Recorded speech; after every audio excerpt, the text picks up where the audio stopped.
Hey, what's going on, everybody? Welcome to my first podcast, The Tale of Tales. Uh, my podcasts are going to be solely around hunting stories. I got a lot of successful stories and a whole lot more unsuccessful stories, but are still good stories to tell. So I hope you all enjoy this as much as I enjoy bringing you my hobbies, such as vlogging and now podcasting. So let's dive into it. This story right here is my first buck harvest. I'm trying to be correct here, politically correct or whatever. My first buck harvest. Uh, the years prior, I have harvested a couple of button bucks, and whenever I was younger, and up to this point, I had not harvested an antlered deer. Excuse me, and I credit bow hunting to my success. I started being more successful. Excuse me. Uh, Above my desk. I started being more successful whenever I started bow hunting, and I credit that to some old friends. I credit that to my brother-in-law. I got a whole lot of people that I owe credit to, and their knowledge and the way that they really studied on it, and their personal trial and error to get me to where I am at, now as far as a bow hunter is concerned. Um, and then a lot of it too is trial and error on my part. But the way that I grew up hunting was deer drives, or a lot of people call it pushing. Um, and then whenever I started bow hunting,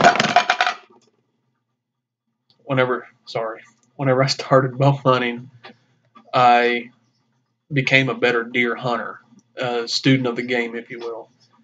And so I credit, my success, you know, years prior to, now is from the advice that I've gotten from people and a lot of trial and error.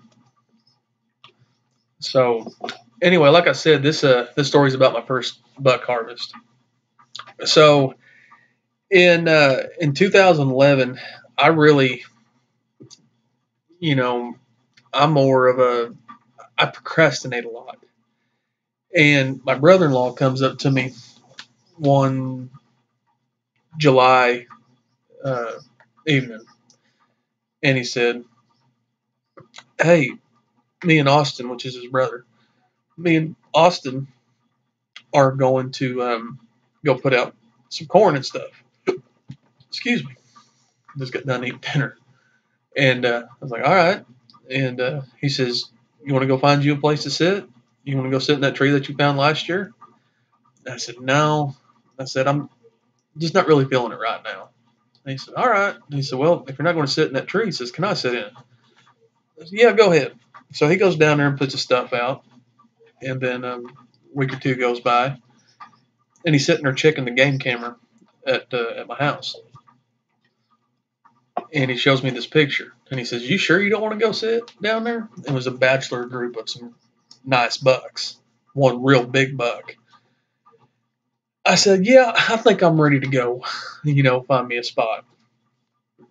Well, I was still procrastinating, and probably about 2 weeks before season, at the end of September, uh, I found a spot that I was going to sit because I knew I didn't want to sit down there close to them. I wanted to sit in my own spot, so I wasn't cutting them off, or they weren't cutting me off, or nothing like that. I just thought there would be too many people down there if I went and sit down in that bottom, so I stayed on top and found a tree and I was hunting across the road on my grandpa's place. The grandpa owns 20 acres right there.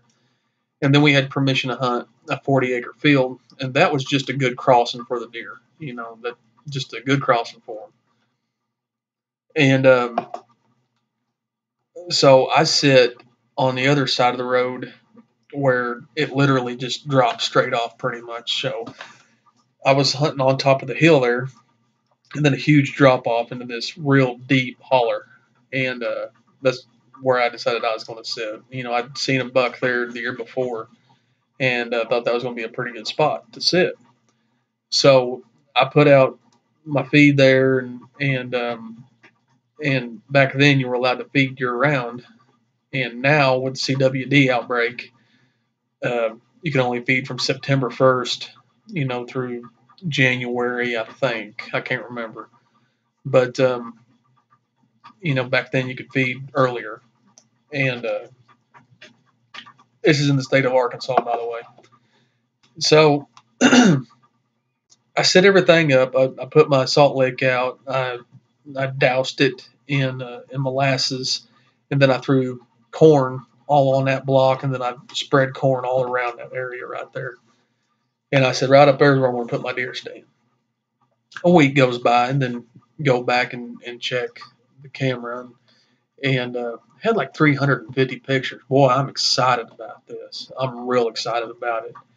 Start flipping through the pictures, and every single one of them, but maybe five, were this doe and this yearling. The other five were crows. And I'm like, well, crap. What am I going to do now? So I was sitting there talking to my grandpa about it, and he said, why don't you call your Uncle Steve and see if you can hunt down on there on his place? Okay. So I called him, and he said, yeah. He said, you hunt down there. So I took and it's like a week away from season. So I took everything down there and set everything up, and put my tree stand up and stuff like that, getting ready to go. And I go back the night before, or the day before season started. Season started October 1st that year. And I go back the day before and check my camera, and the batteries were dead. Are you kidding me? Not one picture got taken, and everything was cleaned up again. Are you kidding me? So I knew I was in a good spot. I knew I was in a really good spot.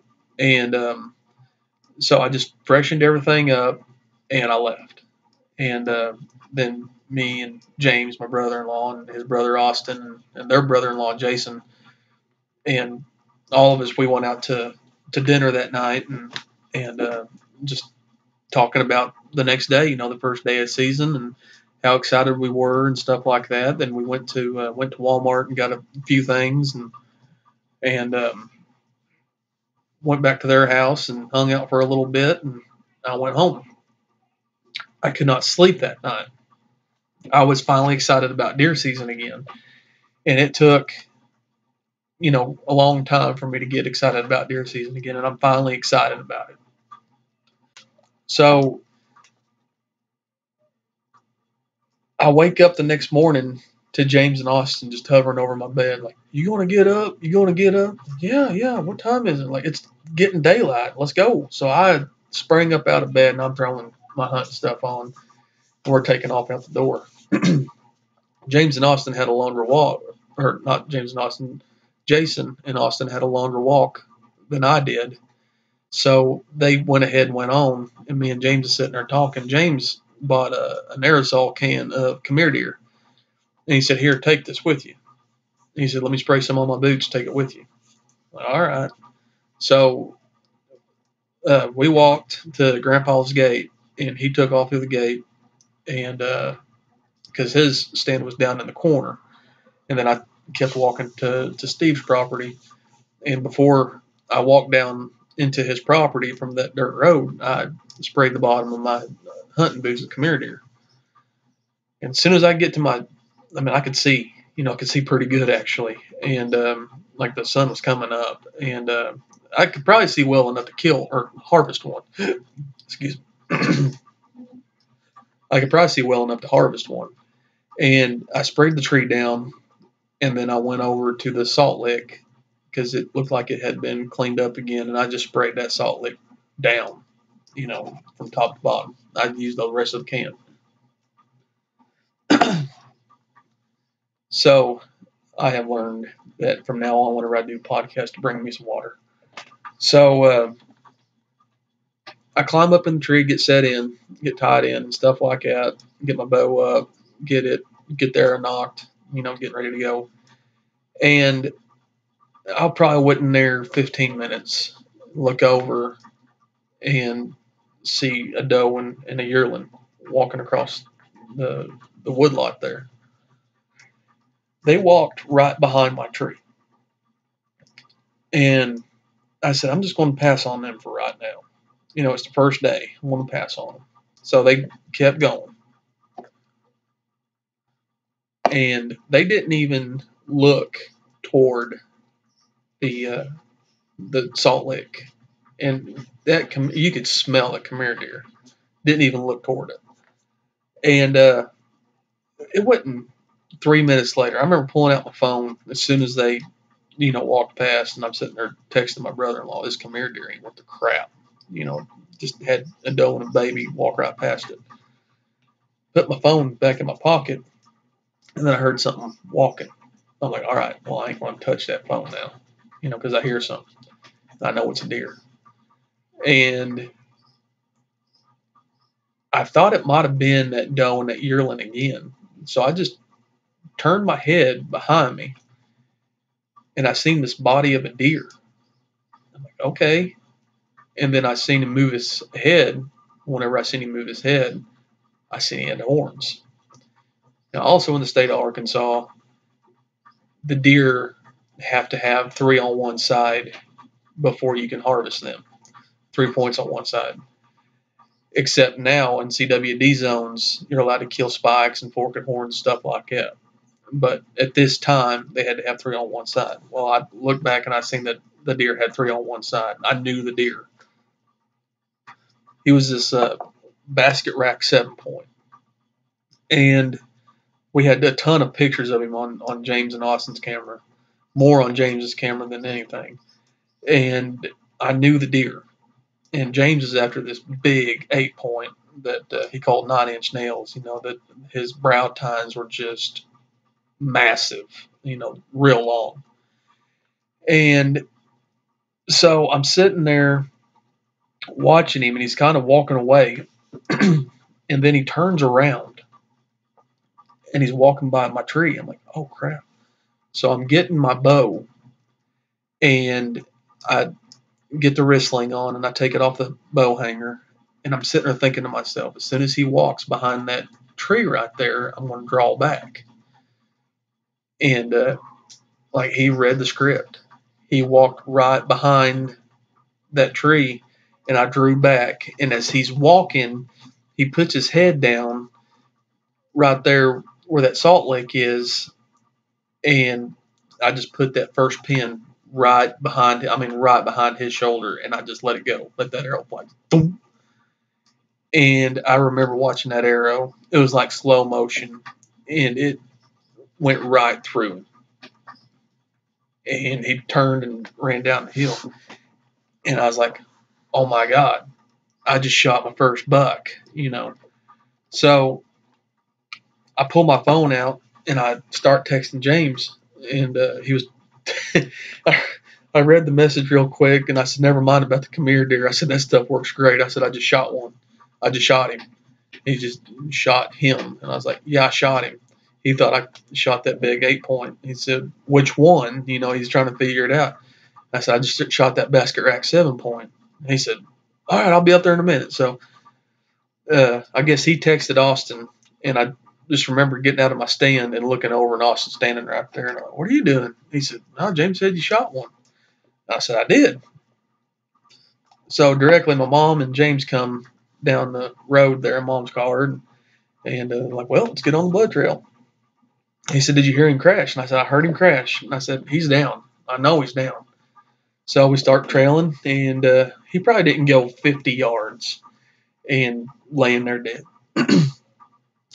And I just remember walking up to that deer, and it was just, I can't explain the feeling. I finally harvested my first buck.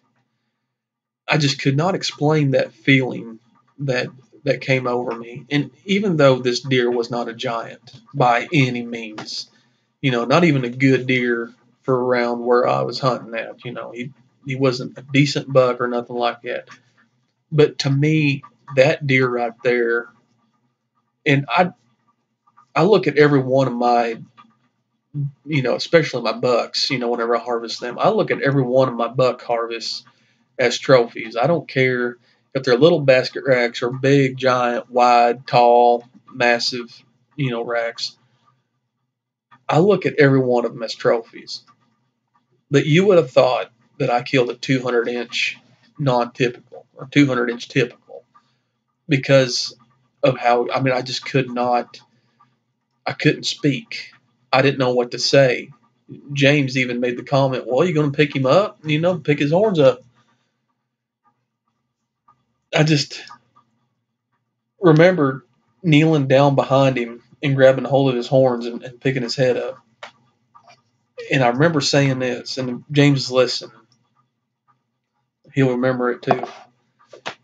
I said, I cannot believe I finally get to put my hands on some horns that I harvested. I cannot believe it. And we sat there and we took a few pictures, and James put the arrow, on his horns. And I just had no words. So we took him up to the house and of course skinned him out and quartered him up and stuff like that, and then I believe that night we had back straps for dinner. We were just so excited, and it just never really sank in on what I finally did and how long it took me to get to that point right there. And I remember James saying, now you got to kill a bigger one. Excuse me, harvest a bigger one. I got to get used to that. You've got to harvest a bigger one. And he said, make sure from now on every deer that you harvest is bigger than your last. So I use that to an extent. What it boils down to is I'm a deer hunter. I love hunting whitetail deer. So I use that to an extent. Now I'm a little more picky than I used to be. So I just remember that and that story right here, and I just love thinking about it and love reminiscing on it. So I hope you all enjoyed that story right there. There are plenty more where that came from, and then some things that we'll talk about as I make more of these podcasts. Remember, I'm doing one a week. I need to get on a better schedule instead of putting this up on Sundays. I need to get on a better schedule, and so I hope you all enjoyed it. Like I said, I'm going to try to do my vlogs. I'm going to try to film throughout the week and do my vlogs on Tuesdays and Thursdays and my podcast on Wednesdays. But I want to go ahead and put this one up tonight. So don't forget to share my channel, subscribe to my channel, hit that notification button so you know whenever I put new content on. And one last thing, I want to give a big shout out to my buddy Jeremiah Judd with Judd's Taxidermy. I got a deer head with him right now, and he's working on it. He does phenomenal work. I asked him if I could use his logo on my vlogs and podcasts and stuff, and he was all right with it. So I'll be using him from now on. And he's got a Facebook page. All the information you need to get a hold of Jeremiah is on this picture that you all are seeing right now. So till next time, y'all take care.